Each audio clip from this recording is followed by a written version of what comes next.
Existem muitos conhecimentos deixados por Roma Antiga para as nossas civilizações.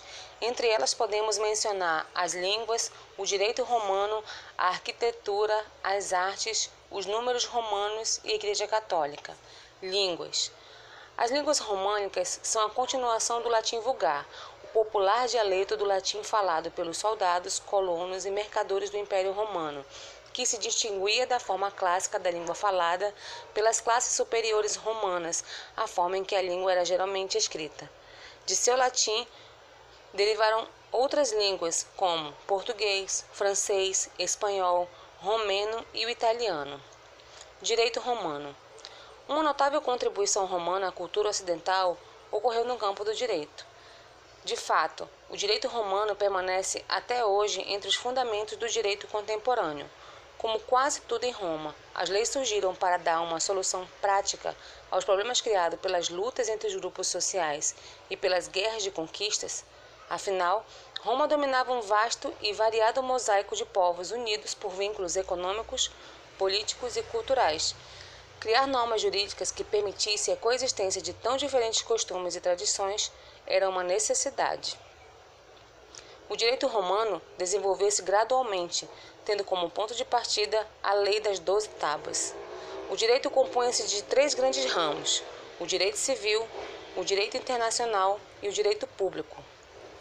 Na arquitetura, a colunata e o frontão do templo grego foram conservados, mas os romanos imprimiram a esse elemento proporções grandiosas que refletiam sua própria existência imperialista.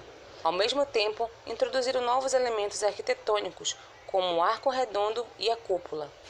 Com as novas técnicas, edificaram templos, casas de banho, anfiteatros, pontes, arcos, arquedutos, dos quais sobreviveram e sobrevivem até os dias de hoje. Números romanos. A civilização romana foi sem dúvida a mais importante entre as civilizações antigas. Assim como os outros povos, a necessidade de contar seus bens, como ovelhas, plantações, soldados, fez com que os romanos tivessem necessidade de criar seu próprio sistema numérico. Só que os romanos foram muito espertos. Ao invés de inventar outros símbolos, os romanos usaram as letras do seu alfabeto para representar os números. Igreja Católica. Roma Antiga contribuiu grandemente para o desenvolvimento do cristianismo. O cristianismo desenvolveu um papel de destaque na formação da civilização ocidental, pelo menos desde o século IV. A Igreja Católica de Roma possui mais de 2000 anos de história, sendo a mais antiga instituição do mundo ainda em funcionamento.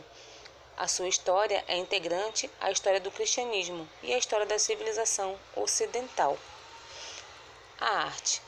Do mesmo modo em que outros campos do conhecimento, a grande fonte de inspiração e referência das artes romanas foi a Grécia Antiga. Mas também, como nas outras áreas, os romanos colocaram na pintura, na escultura e na arquitetura seu próprio temperamento e sua visão de mundo. Assim, a escultura romana procurava reproduzir de modo realista a fisionomia